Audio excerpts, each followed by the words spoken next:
এখন তারা যদি স্বৈরাচারকে সেখানে আশ্রয় দিয়ে, ভারত যদি স্বৈরাচারকে আশ্রয় দিয়ে দেশের মানুষের বিদ্বেষের পাত্র হয়, তাহলে আমাদের কিছুই করার নেই। এটি বাংলাদেশের মানুষ সিদ্ধান্ত নিয়েছে যে তাদের সাথে শীতল থাকবে।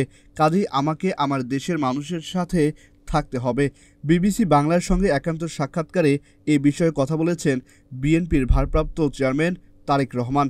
ভারতের সঙ্গে সম্পর্ক এবং রাজনীতির বিভিন্ন বিষয়ে প্রায় ২ দশক পর প্রথম কোনো গণমাধ্যম হিসেবে বিবিসি বাংলার মুখোমুখি হয়ে বিভিন্ন প্রশ্নের জবাব দিয়েছেন তিনি।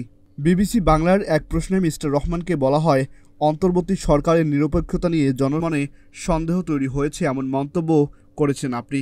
তিনি বলেন, সেই মুহূর্তে আমার যতটুকু মনে পড়ে, সেই সময় পর্যন্ত ওনারা কিন্তু নির্বাচনের ব্যাপারে সঠিক কোনো টাইম ফ্রেম বা কোনো কিছুই বলেনি।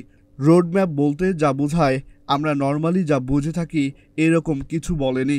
এবং সে কারণেই শুধু আমার মনের মধ্যেই নয়, আমরা যদি সেই সময় বিভিন্ন মিডিয়া দেখি, বিভিন্ন মিডিয়া ব্যক্তিত্ব দেখি যারা বিভিন্ন সময় বিভিন্ন জায়গায় রাজনৈতিক বিষয়ে আলোচনা করেছেন, প্রায় সকলের মনের মধ্যেই সন্দেহ ছিল।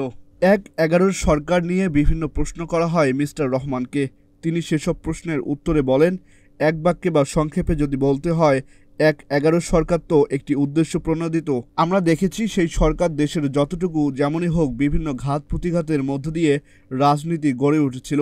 গণতান্ত্রিক ভিত্তি ধীরে ধীরে গড়ে উঠছিল ভুল ত্রুটি সব কিছুর ভিতর দিয়েই। কিন্তু আমরা দেখেছি যে কিভাবে তারা সবকিছু ভেঙে গুঁড়িয়ে দিতে চেয়েছিল, বিরাজনীতিকরণ করতে চেয়েছিল, দেশকে একটি অন্ধকার দিকে নিয়ে যেতে চেয়েছিল। পরবর্তী সময়ে দেখেছি খুব সম্ভবত তাদেরকেই ভিন্ন আরেকটি রূপে, অন্যভাবে দেখেছি আমরা in the name of democracy. বর্তমান আমার চিন্তাভাবনা শুধু দেশের মানুষকে নিয়ে, দেশের জনগণকে নিয়ে। দেশকে নিয়ে আমরা যদি সুযোগ পাই, জনগণ আমাদেরকে যদি সেই সুযোগ দেন, তাহলে আমরা জনগণের জন্য কাজ করব।